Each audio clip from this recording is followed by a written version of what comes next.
Better itu lebih baik program hamil itu pada saat menstruasi haid hari pertama atau hari kedua atau maksimal hari ketiga. Jadi lebih baik pada saat haid hari pertama, hari kedua atau hari ketiga.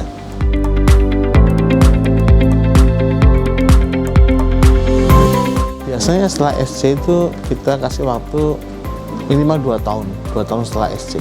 Kalau kurang dari 2 tahun itu meningkatkan resiko terjadinya ruptura uteri, jadi pecahnya rahim mendadak.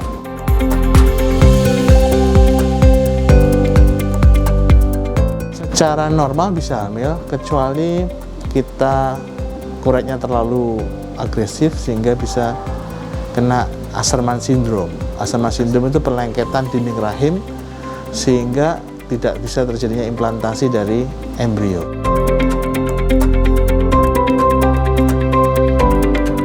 Tergantung penyebab menorraginya.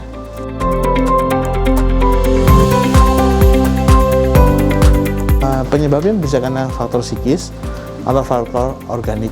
Biasanya organik itu namanya abnormal uterine bleeding, AUB, sehingga kita harus mencari sebabnya.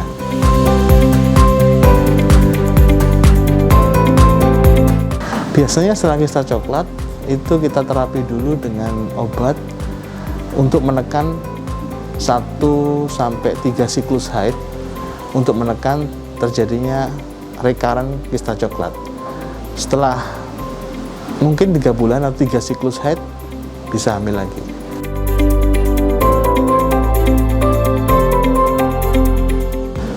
Enggak, prinsipal dilepas juga nggak masalah langsung.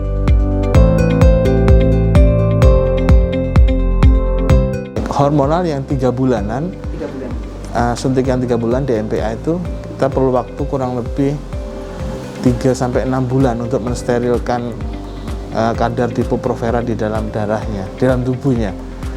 Sehingga kalau 3-6 bulan haidnya kacau karena lepas KB 3 bulan itu wajar.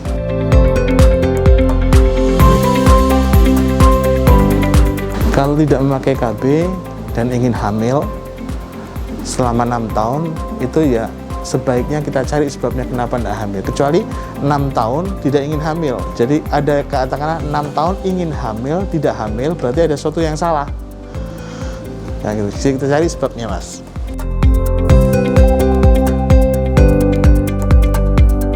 Nah, tidak haid itu banyak hal penyebabnya. Bisa karena stres psikis, contoh dia olahraga maraton dan lain-lain, atau karena berbagai penyakit, contoh yang paling sering adalah PCOS, polycystic ovarian syndrome, atau hiperprolaktinemia. Jadi polycystic ovarian syndrome itu tidak ada sel telur yang matang, sehingga kayak menyerupai roda berdati kurang dari 1 cm, sehingga tidak terjadi ovulasi. Kalau hiperprolaktin itu karena produksi prolaktin oleh kelenjar pituitari itu meningkat sehingga amenorrhea biasanya, tidak haid.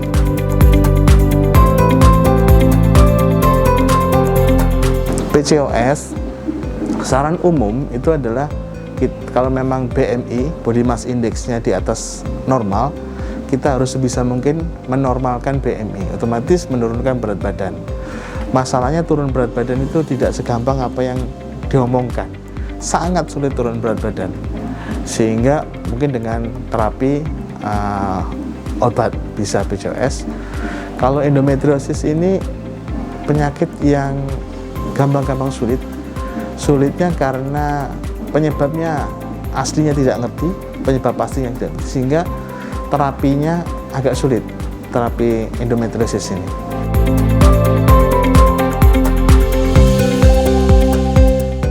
Oh, enggak ada, tidak ada penyebabnya.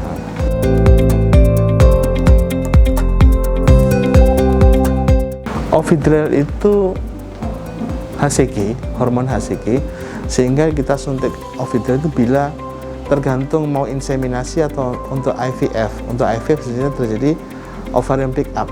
Jadi setelah disuntik Ovidrel biasanya 24 jam sampai 36 jam itu kita injeksikan sperma, washing sperm untuk inseminasi, atau 36 jam setelah Ovidrel kita lakukan ovarian pick up ovarian pick up (OPU) untuk melanjutkan ke IVF. Jadi tidak berhasil itu bukan berarti induksi ovulasi untuk mematangkan sel telur, tapi untuk menahan sel telur itu tidak pecah sehingga sampai 36 jam.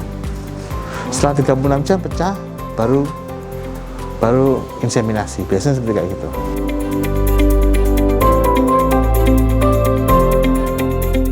Jenis kelamin ini kita hanya bisa ikhtiar, ya, ikhtiar. Sebenarnya hak prerogatifnya Allah, Tuhan, sehingga dengan washing sperm kita dengan gender selection itu dengan teknik-teknik tertentu yang dilakukan oleh spesialis andrologi untuk memisahkan sperma X atau Y, sehingga kita berikhtiar mau Y kalau mau cowok, kalau X ya mau cewek. Jadi itu pun tidak menjamin.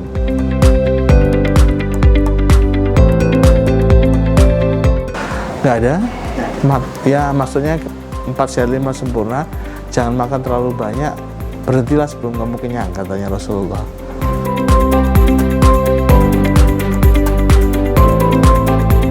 Nutrisi ya tadi 4 sehat 5 sempurna aja cukup, semua sama, ya.